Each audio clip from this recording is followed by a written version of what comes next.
I'm Bruce Robert Dell, the CEO of Euclidean. In 2010, our technology appeared in most of the world's media. We had found a way to give computer graphics unlimited power. Basically, computer graphics today are made of these little flat shapes called polygons, and a lot of big companies spend a lot of money trying to have more of these little flat shapes so your graphics will look better and everything won't be quite so angular. There is a better way to do computer graphics which is used in medicine and the sciences, and that is to make everything out of tiny little atoms instead of flat panels. The problem is this particular system uses up a lot of processing power, so the more objects you have on the screen, the slower your computer will run. Having 4 or 5 detailed objects will run just fine, but you certainly can't do a level of a game. We got a lot of attention because we made the claim that we could run unlimited little 3D atoms in real time. To understand this claim, you need to consider the state of the industry. There's lots of large companies that are pouring billions of dollars into trying to increase the polygon count. At present, they seem to be able to increase it by about 25% a year. If any of these large companies was to suddenly come out with 10 times more polygons than their competitors, that would be enormous news.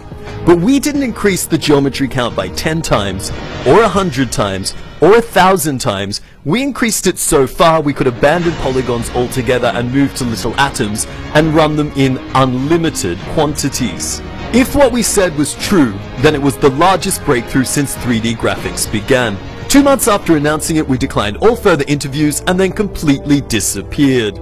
Most people said the technology was too unbelievable and was probably never real to begin with.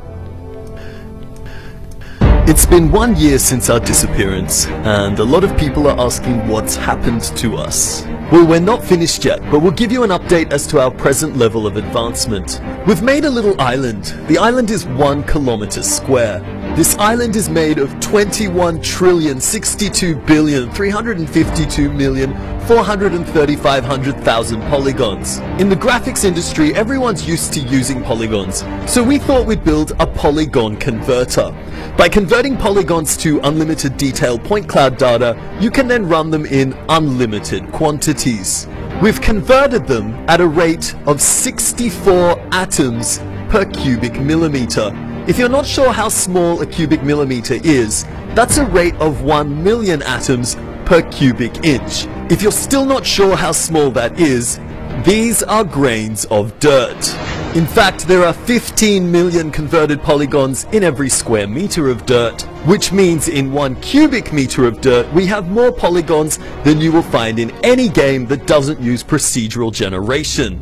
Graphics are definitely getting a lot better. If you compare Crysis 1 to Crysis 2, you see nearly double the polygon count. But things still don't look realistic. That's not the fault of the artist. In fact, we're eager to see what happens when we give our technology to real artists in the games industry. We played with it ourselves, of course, and we came up with this. But remember, we're far from the world's best artists, so it'll be very interesting to see where our technology ends up going when there's more synchronization with other players in the industry. Our polygon converter converts things straight from 3ds Max, Maya, and other 3D programs, so it's pretty much business as usual for the artist. He just has total freedom now, and there is no such thing as a polygon budget. Polygon counts are pretty low today in games. If we look at things like palm trees and then compare them to, say, a palm tree made with unlimited detail, our technology, we can see that the polygon budget was pretty restrictive. So by removing that burden from artists' lives, I'm sure we'll make a few friends. As for our supporters who play games, your graphics are about to get better. Better by a factor of about 100,000 times. 100,000 is a pretty big number. Perhaps we're exaggerating, so we'll let you be the judge of that. The ground in games today consists of a very nice photo on the ground and some blades of grass sticking up from it. This is our ground in unlimited detail, and obviously even the grains of dirt, as mentioned before, are real geometry. So if you look around, the leaves, the twigs, the blades of grass, all those little groundy type things are now all real. Your game environments will also be real. When I say real, I mean made of little atoms, just like our real world.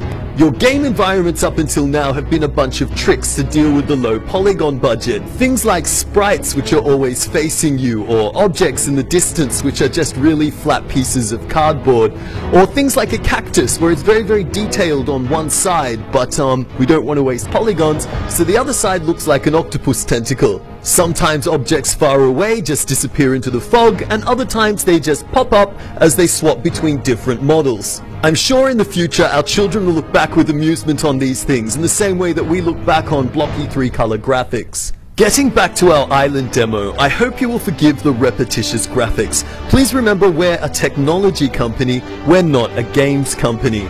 To have a look at a few individual items, if we look here at this rock, I hope you will permit me to say it looks rather real. That's because it is. It's actually been scanned in from the real world. Scanning technology that brings things in from the real world has existed for quite some time. The problem was what it produced was so high in geometry you could never use it in games. In the future, graphics will be divided into two categories: fiction and non-fiction. What we mean is, if I want to make Super Mario or a dragon or a unicorn, I can't go out into the forest, tranquilize them and laser scan them.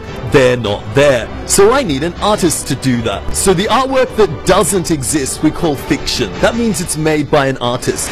This tree is fiction. It's been made by an artist. It's not laser scanned in.